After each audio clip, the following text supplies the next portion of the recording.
What's up, everybody? Arty here. Wicked Explorers. Where's Arty.com. And today I am in Cambridge, Massachusetts, specifically in Central Square, Massachusetts. And this is an area I have not been to in some time. A lot of good memories in this neighborhood of Cambridge. I did comedy here. I hung out a lot of cool bars around here. I worked on a radio station around here.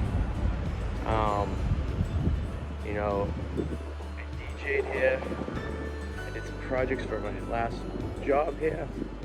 So this area is very, very special to me. Between about 2013 and 2016, right before I moved to Washington, D.C. for a little while. So basically, I guess we'll start here.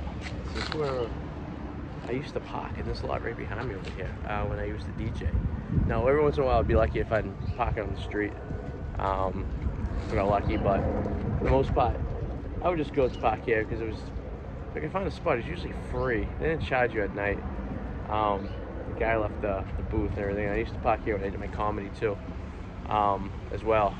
Because I would have class all day pretty much, you know. If I couldn't find street parking, it was just easy than trying to feed the meter. I tried to do that a few times and it just sucks because I would get here around 8 o'clock right when the spots are opening up and everything like that, and I was just missing spots. And I luck out every once in a while. I would drive around for a little while. But I usually would get here. I didn't have to DJ until 10, so I usually just kind of hang out for a little while. But this was like the lot I used to park in. I mean, God, I can't tell you how many times I've parked in this lot. I've actually slept in this lot. There was one night I was DJing, had a few too many. I actually parked in one of these spots over. I used to park around the fence over here.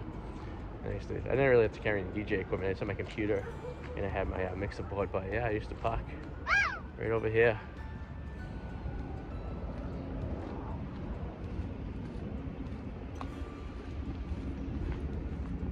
So I don't know if we're gonna get all the stops on the list. Radio station's a little bit of a hike, so I'm not sure if we're gonna be able to get down all the way over there. But I don't think I filmed very much at the radio station, to be honest with you. Back next, we're gonna go up the street over here. We're gonna go to a bar. One of the first cool bars I used to hang out over here that's now permanently closed, but I want to see what's left of it. It's called People's Republic, and the reason I got the name is it had like kind of like a Soviet theme to it, if you could will. We're in Sellers Street right here, walking up towards Mass Ave. And it was kind of cool because when I had a buddy that got me the DJing gig at Tavern Square, which is now changed the name. Shout out to Chris. He was a GM over there. He got me a nice gig that I had for 3.5 years. So they just got rid of DJing, and then it was like, I had no I used to park on the street all the time. Right here, these meters right here, I always find a spot. I remember parking on the hill like every single time. Well, not every single time, but a lot of times. I remember this place was always hopping for some reason, like 2 o'clock in the morning when I was done. But and some nights it was cold, especially in the winter time. I DJ'd a lot in the winter.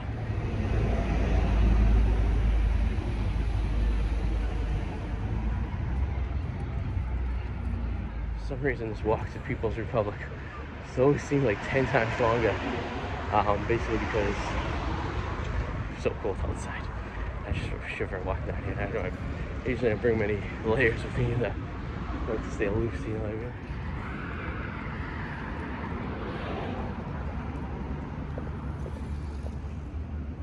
There it is right there. It looks like they changed the name.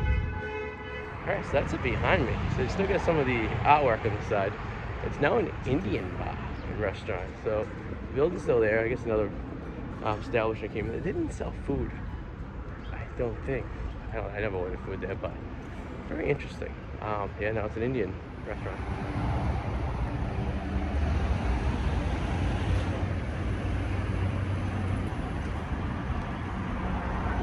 I do this walk. I remember, right before, a half hour before I went on, I'd start this walk down.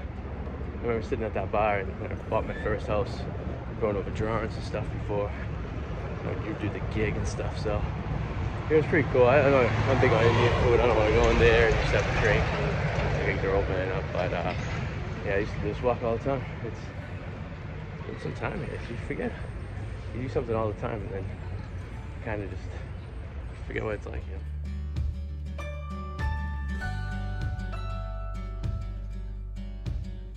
So I mentioned this area for DJing, comedy, and the radio show. Everything seems to be in this area. I spent, like I said, a good, 2013 and 2016, solid 3.5, 4 years down in this area, kind of just doing my thing, you know. And I was here, many times a week. I would do comedy down here. I'd take my classes, and then I'd do an open mic, and then, I'd do the radio show on Sundays, and then DJ on Fridays, Saturdays.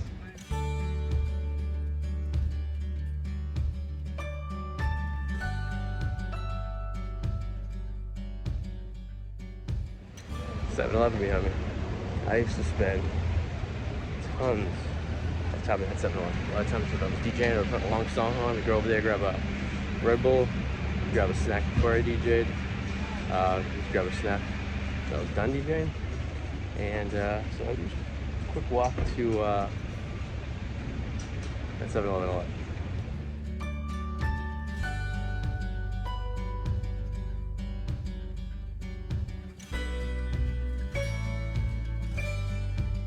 Alright, so we're in the corner of Prospect and Mass Ave. Obviously the train station behind me. I've taken the train a few times when I do some gigs on Sundays. Typically I would take the subway in once to do the radio show, have a few drinks. Sometimes I'd work that night, sometimes I didn't, but a lot's changed over here. There used to be stores that aren't here. That was a Starbucks, which is closed. Which I don't know when that closed. That was always the busiest Starbucks I've ever seen in my life. Alright, where it says Diner, used to be a bar called The Field, which I used to go to all the time before and after comedy. I met a lot of my comedy friends there, taking classes and stuff like that, and learning gigs and everything like that. Awesome time, great bar. It was like an old Irish pub that clearly looks completely different. Alright, right here, standing right in front of it. This is the first place I ever did stand-up comedy in front of an audience right here in Improv Boston. I shut it down a few years ago. But I remember the entrance would be over here. Yeah, performed my first show. I actually put a little clip on it right here for you of me doing stand-up. And I want to go around the corner and show you what my comedy classes were. But first, I'll do that right now. We'll walk over.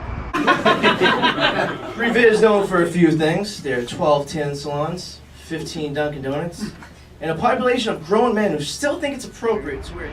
That was the theater over there. There was two theaters. There was a small theater and a big theater. Some of my classes were over there. We did stand-up. I did improv. Did all that good stuff over there. And improv went out of business. I'm not sure if it was directly related to COVID or it was the fun that it was very... Great place. You have a beer, watch a comedy show, but it's too bad. Now over here, we're walking by right now. Looks like it's already been. Can't remember. I think it was in here. Yep, it was right here. I took my very first improv class and my comedy class. It's kind of funny how this is all gone. It all changed. I took so many comedy classes there. I took up to Improv 5. I took 2 courses of stand-up. I did like musical comedy. I did sketch writing and everything. It's pretty cool. Now, right behind me, there's a Tasty Burger right there. The place where the Tasty Burger is, I actually designed a restaurant to go in there. I never went in there when I was working for my last company. And it was like a Chinese restaurant. It was a pretty big setup. It was that entire space over there. It's funny that it's a Tasty Burger in there now, because there never really was one before. It was just an empty space, and it was interesting design. Right over there underneath that bank sign is when I actually recorded the intro to one of my radio shows. But yeah, there's the Tasty Burger right there, and that's where the Chinese restaurant I designed was supposed to go. I didn't think it was ever going to go. The guy was kind of over the place, but spent a lot of money on the design. It didn't go anywhere. Inside the field, completely different. Looks nothing like the Irish. It was like a dark, dreary, has a unique smell to it Irish pub, which is really, really cool. And I mean, we'd go there after the radio show too sometimes. It was a good time. Phoenix Landing. We used to go here all the time. Pop in there for a few drinks. It was a cool little bar right there. They did a lot of soccer in the morning. They open up early. So we pop in there for a drink or two. We do our little pub crawl. Alright, so behind me is the Middle East. One of the most iconic small music venues in all of the Boston area. This place has many bands upcoming will play there. There's 2 rooms. Great shows down there. A little bit of a fire trap, though, to be honest with you. But they will be closing them pretty soon. Closed it. It's still open. It's Zulu, the Middle East, and there's another room in the back. Something in the Bear, I forget. But I used to do comedy there. So in the front, in the Middle East, on Tuesdays, they would have one of the biggest open mics in the area. And you have to get there early, sign up. It'd be like 30, 40 people sometimes signed up for the open mic. It was pretty intense. But I did that a bunch of times, and I'd wait till 8 to sometimes 1 o'clock in the morning before I went on for my 5 minutes. So pretty cool place. It's gonna be a shame when that thing's gone. But it's just kind of when my series of my comedy career started.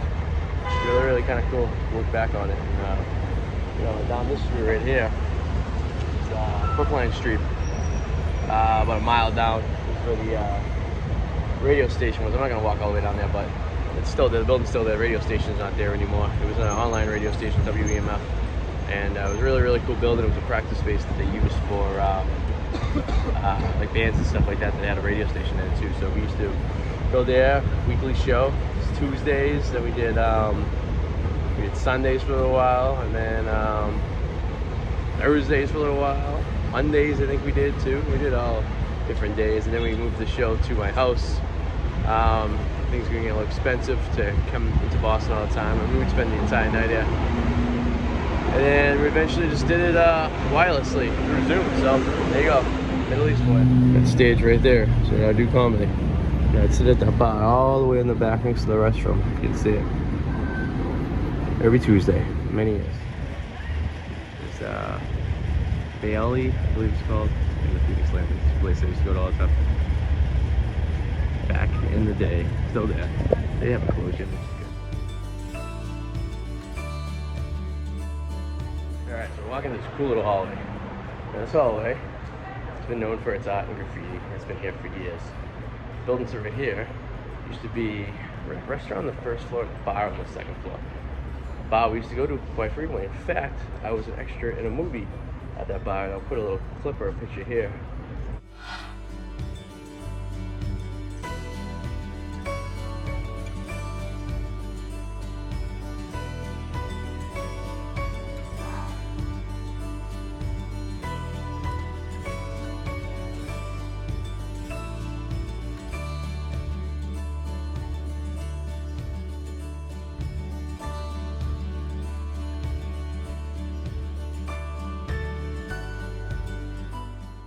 From that thing, look at this thing with the cans, but just shitty cans in there. But when we filmed the movie, we actually went up that door to the restaurant upstairs. That was an extra. It was a man sitting at the bar.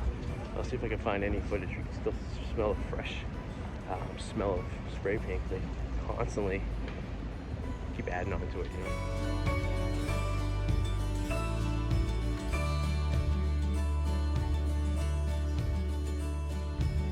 And thoroughly amazed. No one touches the structural artwork yet, but it's very interesting.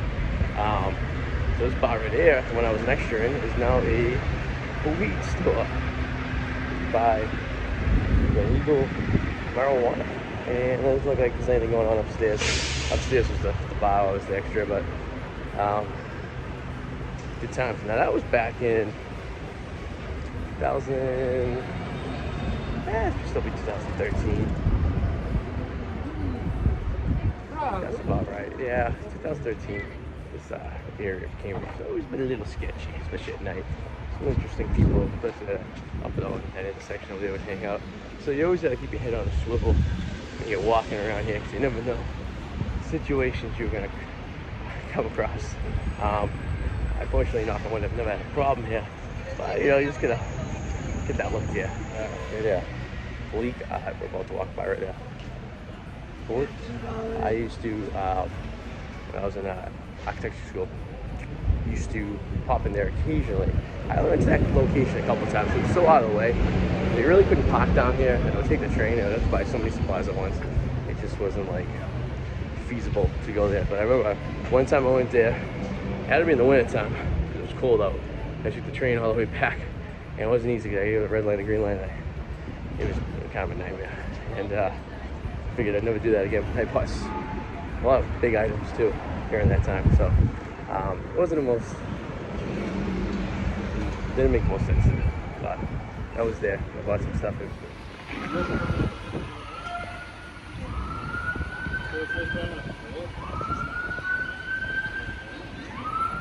Alright, this is the tavern, or it used to be the tavern in the square. Now it's called Tavern 7, whatever the address is. And it's like some street food place. Used to be something completely different. It's a burger place. Convenience store's close. Went to that convenience store a lot too. Usually on Sundays after we would eat here, we'd have a nice brunch or have a few drinks. I'd run across the street to the convenience store. I actually sat at this bar when I was running for city council. I put together my campaign there, sitting at the bar one day after I did the floor plan for the Chinese restaurant over there. I also went there after comedy multiple times. I went there, I was the DJ.